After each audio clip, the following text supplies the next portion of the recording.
સુરેન્દ્રનગર શહેરમાં એક વૃક્ષ માતાના નામે અભિયાનની શરૂઆત કરાઈ। પ્રદેશ ભાજપ ઉપાધ્યક્ષ વર્ષાબેન દોશી દ્વારા આ અભિયાનનો આરંભ કરાયો। સુરેન્દ્રનગર શહેરમાં એક વૃક્ષ માના નામે અભિયાનનો પ્રારંભ કરીને વૃક્ષો વાવવાની શરૂઆત સુરેન્દ્રનગરમાં કરવામાં આવી છે। શહેરના પૂર્વ ધારાસભ્ય અને હાલના પ્રદેશ ઉપાધ્યક્ષ વર્ષાબેન દોશી દ્વારા અગાઉ સૌથી પહેલા રાખડી વૃક્ષોને પછી ભાઈને રાખડી બાંધવી જે અભિયાન સતત છેલ્લા 14 વર્ષોથી ઉજવણી કરી રહ્યા છે, જેમાં વધુ એક વૃક્ષ માતાના નામે વાવીને એનો ઉછેર કરવાની જવાબદારી સાથે અભિયાન શરૂ કરવામાં આવ્યું છે। ઉલ્લેખનીય છે કે આ અભિયાન દેશના વડાપ્રધાન નરેન્દ્રભાઈ મોદીના વિચારો છે, જેમણે ભાજપના ઉપાધ્યક્ષ અને નેતાઓને આ અભિયાન આગળ ધપાવવા આહવાન કર્યું છે।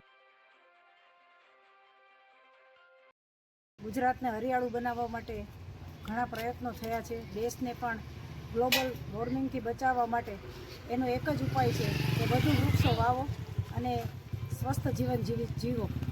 અને એ સંદર્ભે પ્રધાનમંત્રીશ્રીની એક ખૂબ સરસ આ એક ઇવેન્ટ બનાવવામાં આવી છે અને એના ભાગરૂપે આજે ગુજરાતની અંદર યોજના એવી બની છે કે દરેક ઉપાધ્યક્ષો પોતાના ઘરના આંગણે એક પેડ માં કે નામ।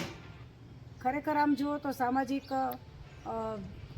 વ્યવસ્થાની અંદર માતાનું સ્થાન ખૂબ ઊંચું હોય છે અને માતાના ઇમોશનલ ટચ સાથે એક વૃક્ષને ઉગાડીને આ વૃક્ષને માત્ર ઉગાડવાનું નથી પરંતુ એ ખરેખર એ જતનથી મોટું થાય એટલા માટે થઈને આ ઇવેન્ટની અંદર આજે અમે વૃક્ષારોપણનો કાર્યક્રમ મારા ઘર આંગણે રાખ્યો છે।